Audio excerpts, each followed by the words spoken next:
কবর বলতে মাটি খনন করে বুক পর্যন্ত গর্ত করে মানুষকে মাটির তলে পুঁতে দেওয়ার নাম, রেখে দেওয়ার নাম কবর নয়। গর্ত খনন করে মাটির তলে পুঁতে দিয়ে বাঁশ ওপরে চাপিয়ে দিয়ে মাটি উপরে চাপিয়ে দিয়ে মানুষকে রেখে দেওয়ার নাম কবর নয়। যদি কবর সেটাই হয় তাহলে যে লোকটাকে বাঘে খেয়ে নিল তার লাশ কোথায়? প্রশ্ন বুঝতে পেরেছেন?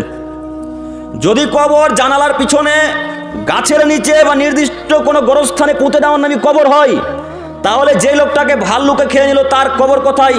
তার লাশই বা কোথায়? যে লোকটাকে তিমি মাছে খেয়ে নিল, শার্ক মাছি খেয়ে নিল সমুদ্রে, তার লাশ কোথায়? তার কবরই বা কোথায়? যে লোকটা সমুদ্রের অতল গহ্বর গভীর তলে চলে গেল, যার কোনো খোঁজ পাওয়া গেল না, যাকে খুঁজে পাওয়া গেল না, তার লাশ কোথায়? তার কবরই বা কোথায়? ভালো হবে যে মৃত্যুর পর থেকে যে একটা লম্বা সময় চলে যাচ্ছে, এরই নাম কবর, যেটাকে বলা হয় আলামে বারজাখ।